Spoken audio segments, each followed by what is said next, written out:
सर्वधिष्ठान धात्रे नमः। सर्वधिष्ठान धात्रे नमः। ओम जगदाधार ओम जगदाधार सर्वधिष्ठान धात्रे नमः। सर्वधिष्ठान धात्रे नमः। ओम जगदाधार ओम जगदाधार सर्वधिष्ठान धात्रे नमः। सर्वधिष्ठान धात्रे नमः। सच्चिदानंद भगवान की जय।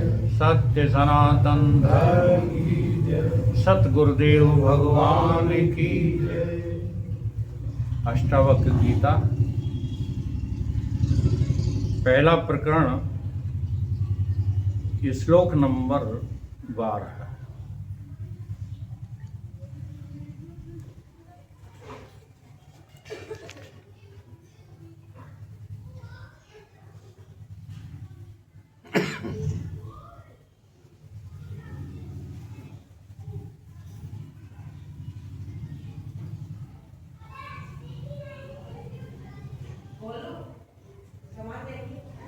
जनक जी ने एक प्रश्न खड़ा कर दिया।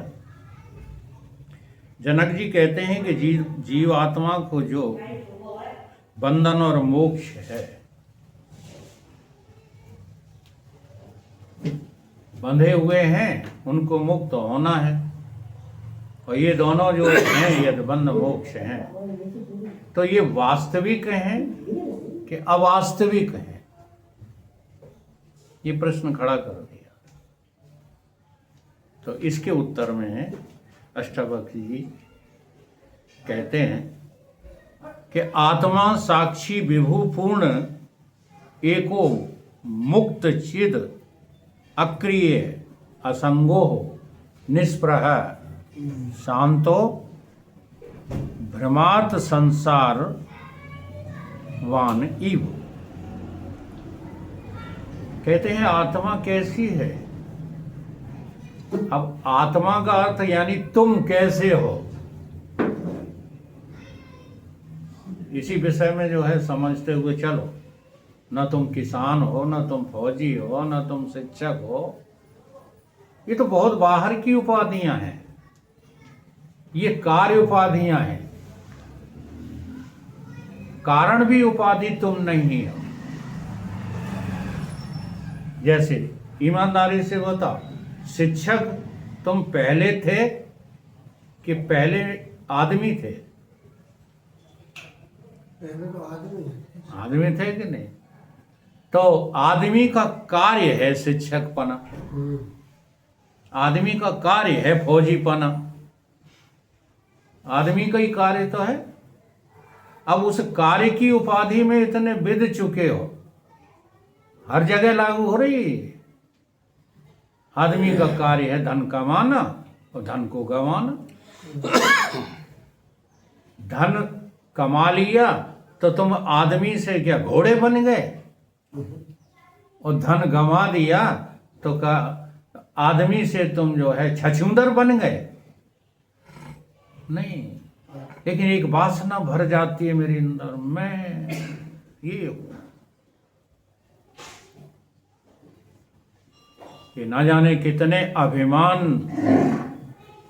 ये भीतर की कारण उपाधि तो अलग, स्थूल सूक्ष्म और कारण शरीर जो तीन हैं उनकी उपाधियां, ये तो बहुत गहरा चिंतन करोगे तब जाएंगे। पहले इन बाहर उपाधियों को तो त्यागो। तो कहते हैं अष्टावक्र जी कि तुम निरुपाधिक आत्मा हो। आत्मा में कोई उपाधि नहीं होती। तुम बिना किसी साक्ष्य के साक्षी हो। अगर तुम कहते हो कि हम ये भी, इसका भी गवाह दे सकते हैं, उसकी भी गवाह दे सकते हैं, ये भी बता सकते हैं, वो भी बता सकते हैं, तो अभी आप कुछ नहीं जानते। साक्षी का अभिप्राय क्या होता है? जहां साक्ष्य और साक्षी दो ना हो,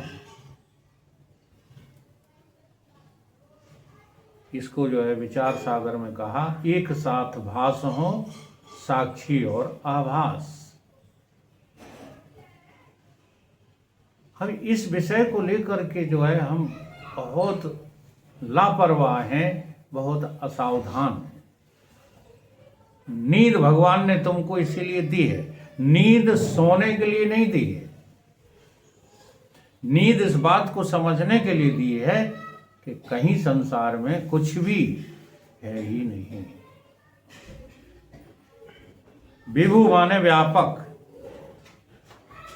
अब जो तुम व्यापक हो तो परिच्छिन्न क्या चीज है? सारे अभिमान परिच्छिन्नता में हैं, व्यापकता में नहीं। अब हमको ये जो अपनी व्यापकता है वो क्यों नहीं लगती? व्यापकता हमें अपनी लगती क्यों नहीं है?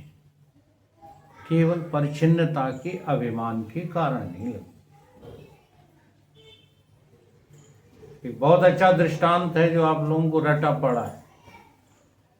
दो पहाड़ थे, दो पहाड़ों पर चींटियां रहती थीं। एक शक्कर का पहाड़ और एक नमक का पहाड़। अब चींटी के लिए दाना ही पहाड़ है। चींटी के लिए छोटा सा दाना पहाड़ ही तो है। तो एक दिन क्या हुआ कि मीठे पहाड़, शक्कर की पहाड़ की चींटी नमक के पहाड़ पर आई तो कहने लगी कि बहन जी, तुम इतनी कमजोर इसीलिए हो कि जहाँ तुम रहते हो वहाँ अपने अपने को सुखी रखने वाला पदार्थ नहीं है। तो कोई क्या करे, हमारे पहाड़ पर चलो तो तुम्हारी हेल्थ भी हमारी जैसी हो जाएगी। शक्कर की पहाड़ वाली चींटी कुछ तंदुरुस्त थी। अच्छा, उनको आप नहीं देख सकते। आपको पता लगता कौन सी चींटी मोटी है, कौन सी पतली, कौन सी कमजोर है? नहीं लगती। लेकिन उनको आपस में हो सकता है लगता हो। जैसे कोई हाथी वो हो जाए, क्या कहते हैं, बिगड़ जाए, हाथी बिगड़ जाए तो सड़क पे वो छांटेगा कि जी ज़्यादा मोटा है, इसको पटक दो उठा के, तो ये पतला है, इसको छोड़ दो। वो मोटा पतला नहीं जानता हाथी, वो तो एक धार सूंड में सबको लपेटते हुए ले जाएगा। ऐसे ही हम तुम नहीं जानते चींटियों की कमजोरी और बलवानपना। तो वो बलवान चींटी अपने पहाड़ पर ले जाती है। नमक के पहाड़ की चींटी उस पर पहुंच करके भी क्या कहती है? कहती है कि नहीं, हमारा यहाँ कोई काम बना नहीं। हमको तो जैसा स्वाद वहाँ आता था वैसे ही स्वाद यहाँ आता था। तो उसे बड़ा आश्चर्य हुआ। उसने मुंह खुलवा के देखा तो क्या देखा कि उसमें नमक की डिली बारीक कोई अणु दाबे हुए थे। अब जब तक तुम वो दाबे रहोगे, रणसिंह, अब है तुम्हारी बात का खरा जवाब, जब तक दाबे रहोगे तब तक आत्मा के विषय में नहीं जान पाओ। तो ये दाबना क्या है? अभिमान। हमें किसी न किसी बात का अभिमान बना रहता है। अभिमान को गलाने की साधना करो, परमात्मा पाने की साधना बिल्कुल छोड़ दो। न जाने कितने अभिमान हमने अपने अंतस में चढ़ा रखे हैं। बात बात पे अभिमान ही झलकता है। हाँ? इसलिए गुरु की शरण में रहना क्यों बताया गया? क्योंकि गुरु एक ही काम करते हैं, तुम्हारे अभिमान को तोड़ते हैं।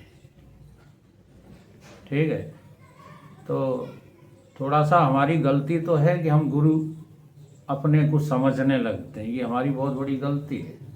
तुम लोग गुरु जो है समझते नहीं, हम समझने लगते हैं। हाँ, यही तो गलती हो रही है, और क्या हो रही है? तो हम वो सारे के सारे हथियार चलाने लगते हैं जिनसे तुम्हें कष्ट होता है। क्योंकि बिना श्रद्धा के आप गुरु स्वीकार नहीं कर सकते। मुंह से गुरु कह देने से कोई गुरु थोड़ी स्वीकार कर लिया।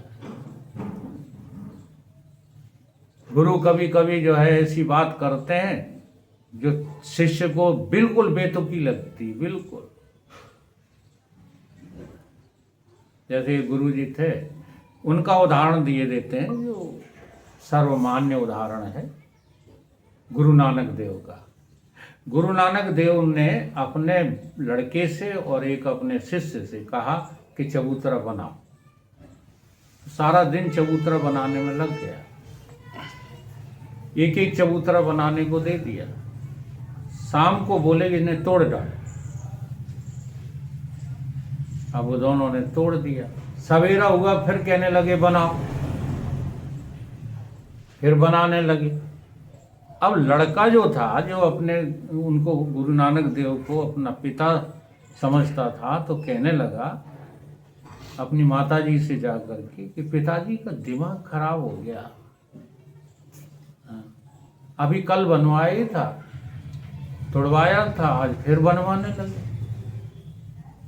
तो उन्होंने कहा बेटा अब आज्ञा है पिताजी की, तो देखो माता जी आज हम बनाए देते हैं। आज के बाद उन्होंने शाम को फिर वही किया, फिर तोड़वा दिया, फिर सुबह आदेश दिया बनाओ। वो तो लड़का था घर छोड़ के भाग गया। उन्हें हमें ऐसे जो है आज्ञा का पालन नहीं करना, बेमतलब क्या बनाओ बिगाड़ो, बनाओ बिगाड़ो। जैसे ये गुरु थे, नदी के पास खड़े हैं, नहा करके, हाँ, और तुलसी पे जल चढ़ाना है तो कहते हैं गांव की कुआं से पानी भर के ला दो। अब वो दौड़ता हुआ गया, पानी भर के लाया, ऐसे देखा लोटा में था कुछ नहीं, पूरा लोटा ही फेंक दिया, तुलसी पर नहीं चढ़ाया। पानी में ऐसा गंदा पानी लाता है, जा दूसरा भर के ला। अब वहाँ दूसरे संत खड़े थे, उन्होंने कहा क्यों परेशान करते? उन्हें भी परेशान नहीं करते हैं, देख रहे हैं शिष्यता की पराकाष्ठा, देख रहे हैं क्षमता कितनी है, कितनी क्षमता है। तो ये कोई आसान काम नहीं है। इसलिए भेष बहुत जरूरी होता है। ये सो गए क्या भेषधारी? सोए नहीं गए। इस भेष से थोड़ी श्रद्धा बढ़ जाती है, इन कपड़ों से जो है नहीं बढ़ती। और नजदीक रिश्तों से तो श्रद्धा हो ही नहीं सकती, कई बार बता चुके। तो चींटी जो है क्यों परेशान है? क्योंकि उसने अपना वो पुराना वाला अभिमान छोड़ा नहीं। ऐसे ही हम जीव सब क्यों परेशान है? कितना भी ज्ञान बढ़ा लो, बुद्धि में कितना भी बढ़ा लो, हाँ, जो तुमने अपनी दाढ़ से दाव रखा है पहले उसका त्याग करो, तब तुम्हें पता चलेगा कि व्यापकता में कहीं भी परिच्छिन्नता नाम की चीज है ही नहीं। हम व्यापक हैं तो फिर परिच्छिन्न कैसे? हम आत्मा हैं तो शरीर कैसे? और संसार में हमें लगता है जितने भी व्यवहार होते हैं वो शरीर से ही होते हैं। आत्मा को हमने व्यवहार करते हुए कहीं देखा नहीं। आप लोगों ने देखा नहीं? शरीर ही करते हैं तो अच्छा, जब शरीर व्यवहार करते हैं इसका तात्पर्य क्या? शरीर सत्य है। क्यों सत्य लगते हैं शरीर? क्योंकि तुम्हें व्यवहार सत्य लगता है। इसलिए सबसे पहली साधना है व्यवहार को झूठा करो। तुम पूर्ण हो, तुम एक हो। ये बंधन मुक्ति का जो प्रश्न किया है उसके जवाब में कह रहे हैं कि तुम जैसे हो वैसे देखो तो फिर न बंधन है न मुक्ति है। तुम अपूर्ण अपने को मान बैठे हो, इसलिए पूर्णता की कोशिश में लगे पड़े। अगर तुम पूर्ण अपने को देख लो, श्लोक बोलना सीख लो कि देख लो। ओम पूर्ण मदः पूर्णमिदं पूर्णात् पूर्णमुदच्यते। ये बोलना सीख लो कि देख लो, अपने को पूर्ण देख लो तो तुम्हें अपूर्णता नहीं लगेगी। अपूर्णता को दूर कर लो तो पूर्णता मिल जाएगी। इसी का नाम मुक्ति है। और ये मुक्ति जिसको मिलती है वो चेतन है, चित है और अक्रिय है, उसमें कोई क्रिया नहीं होती। असंग है, वो किसी के साथ है ही नहीं। हम संग ढूंढते रहते हैं, जन्म जन्म का साथ है हमारा तुम्हारा, जन्म जन्म का साथ है। अब ये साथ तुम जो ढूंढ रहे हो ये भ्रमात्मक है कि साथ है? असंगो अहम पुरुषा का अर्थ क्या है? असंगो अहम, असंगो अहम का अर्थ ये है कि मेरे संग कभी कोई था ही नहीं, है भी नहीं और रहेगा भी नहीं। उसका नाम असंग है। संग की अपेक्षा से असंग होना चाहते हो, हाँ, यही आपको होने नहीं देता। हाँ, अब जो है वृद्ध हो गए हो, पत्नी को छोड़ दो। अब वृद्ध हो गए हो तो मकान छोड़ के चले जाओ, खेत में कुटिया बना लो, हमारे विजयानंद की नाई। क्या हो जाएगा उससे? पड़े हो खेत में, कुटिया है खेत में, और वृत्ति में जाने कितने मकान बन रहे हैं। तो फिर वो जो है खेत में कुटिया है, तो वृत्ति धर्म का त्याग ही वैराग है, मकान का त्याग वैराग नहीं। वृत्ति धर्म का त्याग। अब वृत्ति धर्म को हम छोड़ नहीं पाते हैं। वृत्ति धर्म ही हमें सारे अभिमानों में पारंगत करती है। ये सब होता कैसे है? निष्प्रहा। निष्प्रहा माने इच्छाओं से रहित होने से होता है। अगर आप इच्छाओं को लादे रहोगे तो इनमें से एक भी तुमको नजर नहीं आएगा। जितनी भी उपाधियां बोल गए, हाँ, सब के सब जबान पर रटते रहोगे। मैं साक्षी हूँ, मैं आत्मा हूँ, मैं व्यापक हूँ, मैं पूर्ण हूँ, हाँ, मैं चेतन हूँ, मैं अक्रिय हूँ, ये रटते रहो जब तक निष्प्रहा नहीं हो जाओगे। निष्प्रहा का मतलब इच्छाओं से रहित नहीं हो जाओगे। कोई कामना नहीं, कोई वासना नहीं। बड़े कमाल की बातें हैं, हम लोगों की समझ में नहीं आती। बिना वासना के कहते हैं वासना नहीं होगी तो फिर भूखों नहीं मर जाएंगे। वासना नहीं होगी तो काम धंधे बंद नहीं हो जाएंगे। अभी भाई अनुभव नहीं कर रहे हो इसलिए ऐसा लग रहा है। अगर आप अनुभव करो ना तो बिना वासना के ही संसार भगवान चला रहे हैं। ईश्वर में कोई वासना है? चलो पढ़े लिखे के हिसाब से बता दो, ईश्वर में कोई वासना है? ईश्वर क्या चाहते हैं? ईश्वर चाहते हैं ना कि हिंदुस्तान हिंदुस्तान रहे, पाकिस्तान मिट जाए, हैं? कोई तो वासना होगी ही। हिंदू कहते हैं कि नहीं, ईश्वर हमारे साथ। मुसलमानों के साथ तो रह ही नहीं सकता। मुसलमान तो वो खाते हैं, मांस खाते हैं। मुसलमान तो जो है 4-4, 6-6 विवाह करते हैं। हम एक पत्नी व्रतधारी हैं।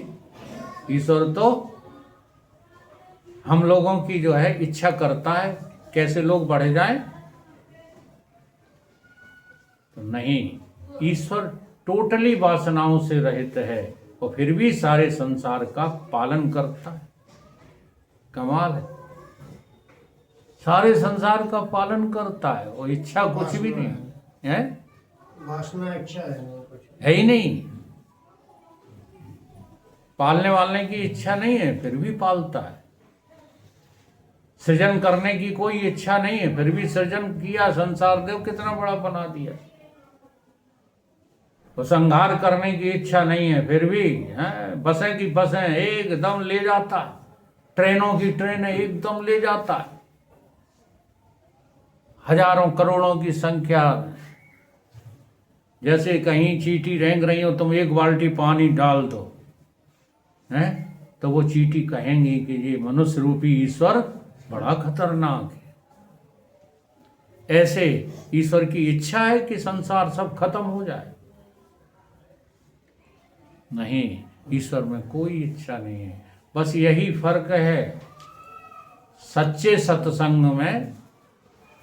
अब की बार पहले दिन उन्होंने सत्संग की महिमा पर प्रवचन किया था महाराज जी ने, पहले दिन का। अगर किसी ने रिकॉर्ड किया हो तो सुनना। सत्संग इसको नहीं कहते हैं हाँ कि अम्मू मीठे सर और कक्को मीठे सरगे को जाए, ये सत्संग नहीं है। ये तो सत्संग के नाम पर मनोरंजन है कि हमारा मन है जो सवेरे सवेरे कै बजे से 10 बजे से और 1 बजे तक लग जाता है, मन लगा रहता है, इसलिए चलेगा। सत्संग नहीं है ये,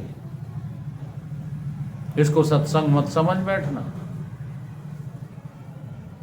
सत्य का संग का अर्थ है कि संसार नाम की कोई चीज न रहे, ऐसा हमारी बुद्धि में आ जाए, वो है सत्संग। उसी के जो प्रयास किए जाते हैं वो सत्य की चर्चा तो हो सकती है, सत्संग नहीं है वो भी। तो निष्प्रहा होगे तब शांत हो जाओगे। शांत फिर हो क्या जाओगे?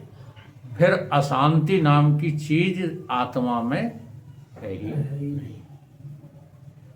इसी बात को जो है इस ढंग से समझ लो कि जैसे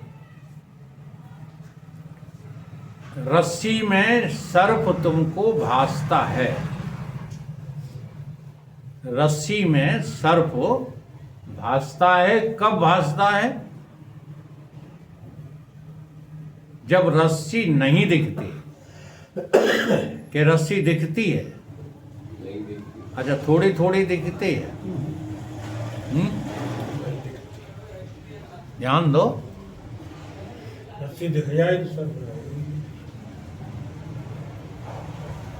आधे आधे जगह आधे थोड़े। हाँ, तो दिखती है कि नहीं, मैं ये पूछ रहा हूँ। कुछ तो दिखता है, कुछ नहीं दिखता। रस्सी अंश मात्र में दिखती है।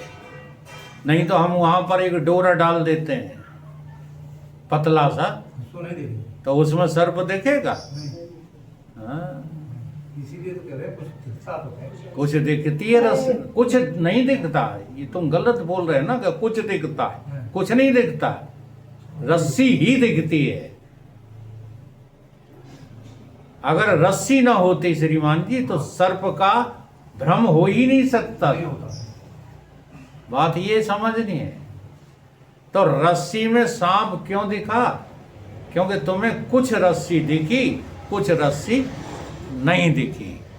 इसलिए एक नई चीज खड़ी कर ली आपने भ्रमात्मक रूप से, और उसका नाम क्या है? सांप।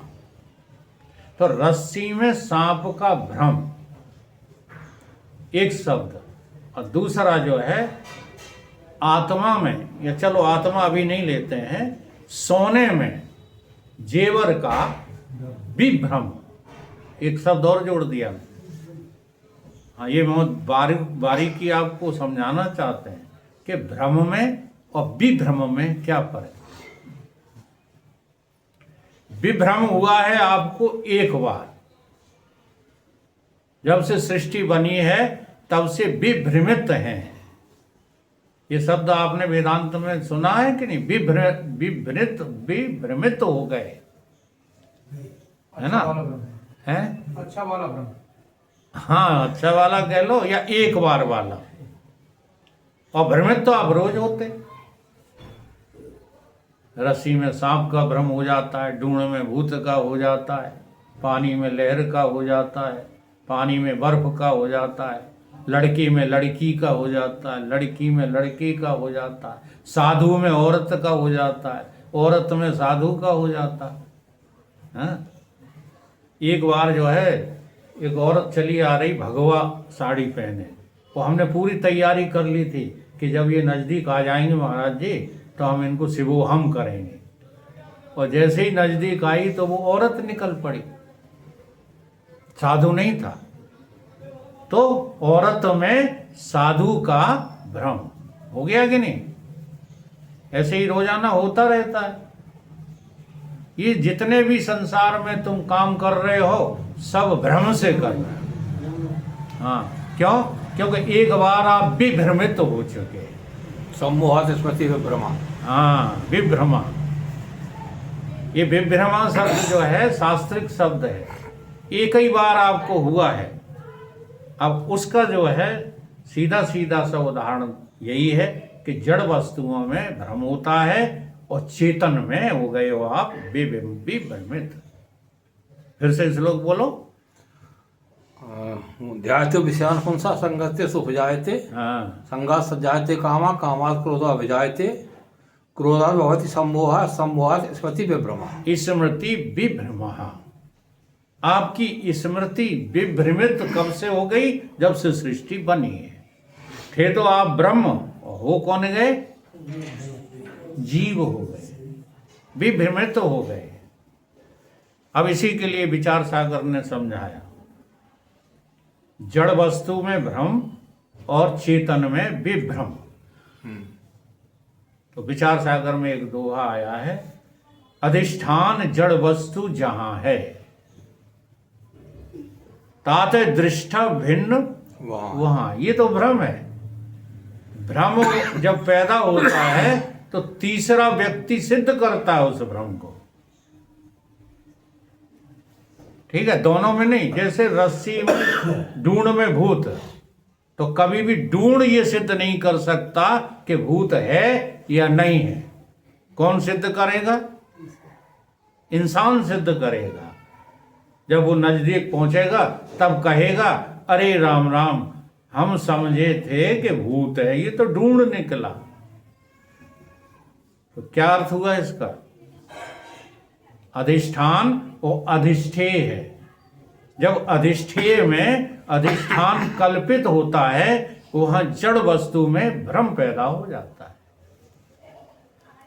और जब अधिष्ठान और अधिष्ठेय दोनों एक होते हैं, वहां पर चेतन में ही भ्रम होता है और चेतन में ही भ्रम का निवारण होता है।